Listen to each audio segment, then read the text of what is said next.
So, as I mentioned at the end of the last video, we would be doing a preview for Rampage tonight as the World Title Eliminator Tournament continues with two very interesting matches, one including Bandito and Roosh. I am very happy for both these men, both Bandito and Roosh, for being included in this tournament. And it is actually two former ROH World Champions colliding once again for the first time since they collided for the Ring of Honor title, I would assume, but also for the first time on national television. So this should be a banger of a match on Rampage tonight between Roosh and Bandito, as Bandito earned his way into AEW after his outing with Chris Jericho in Chris Jericho's Open Challenge match a few weeks ago.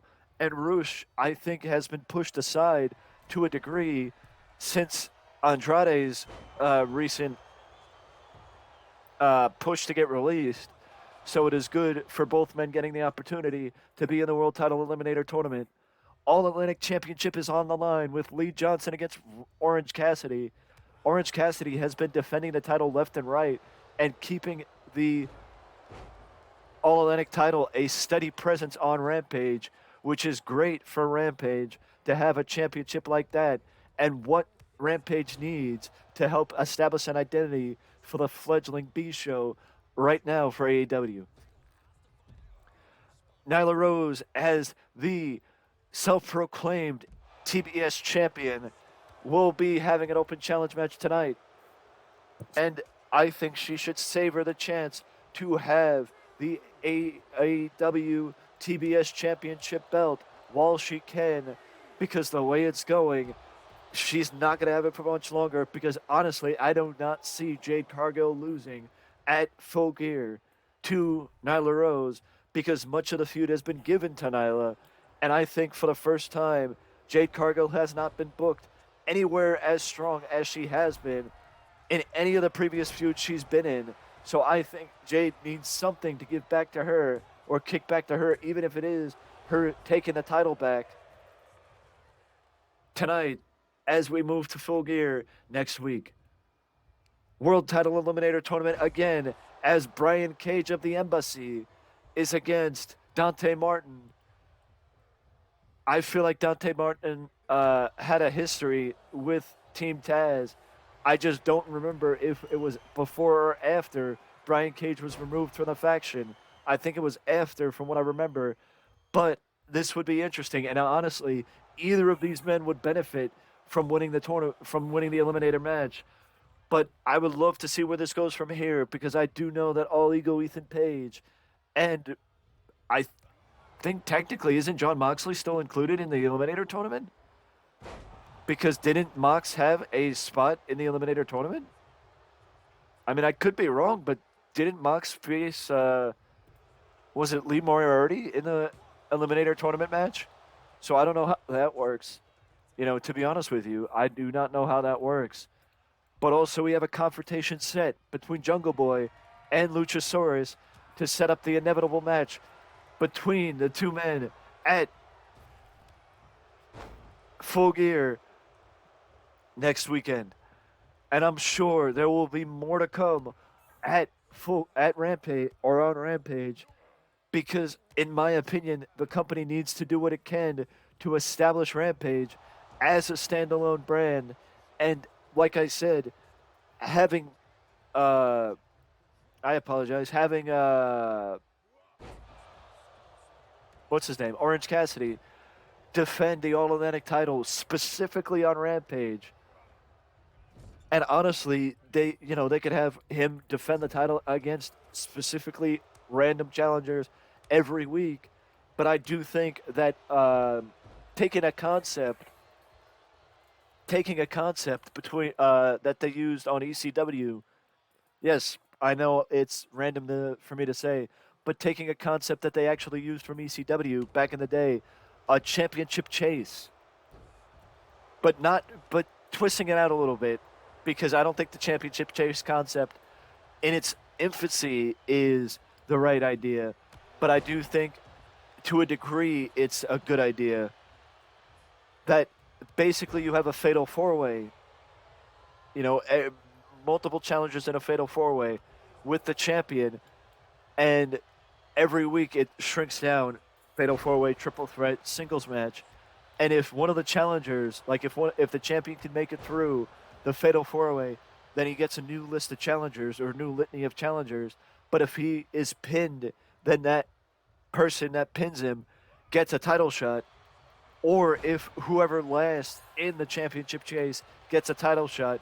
So in some way, shape, or form, the person legitimately earns it, and it's not just random people getting championship opportunities, like I feel like they're doing with the All Atlantic title to a degree.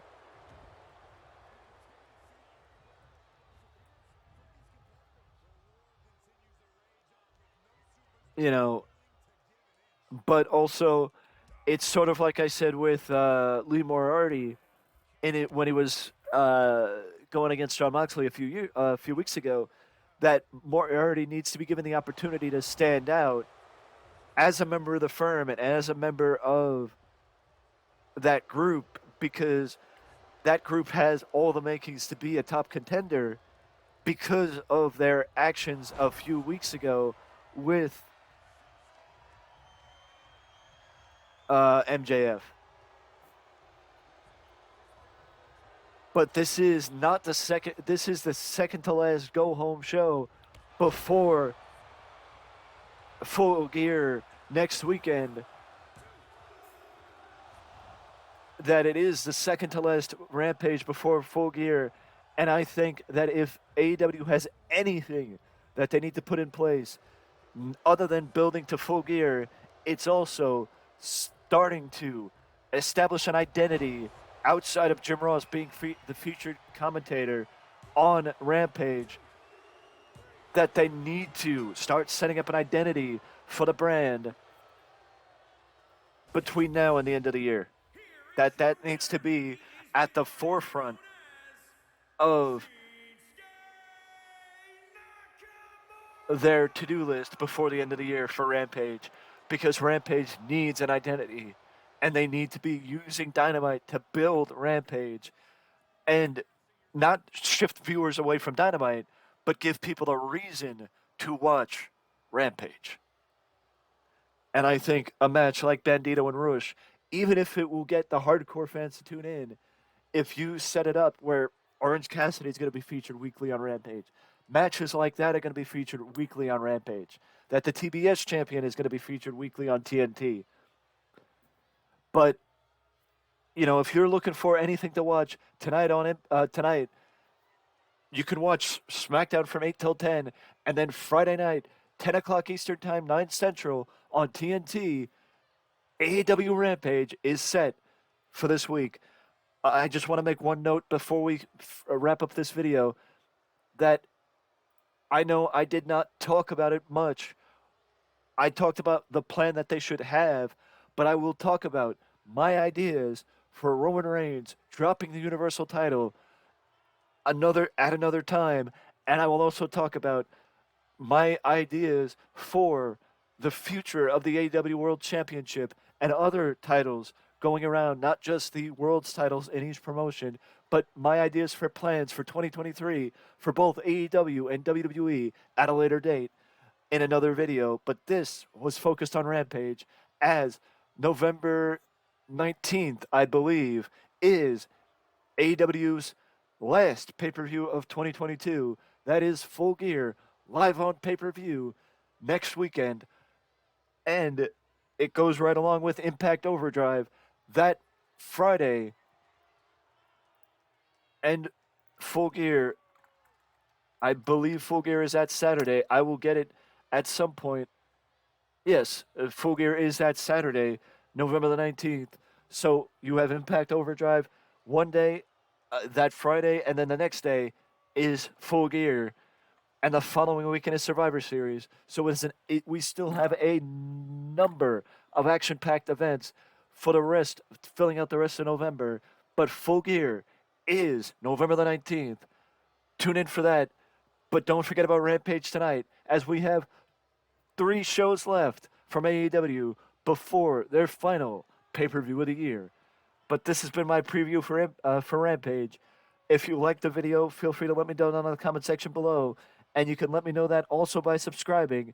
But before you go, do not forget to ding dong that notification bell to always know when a new video is up on the channel.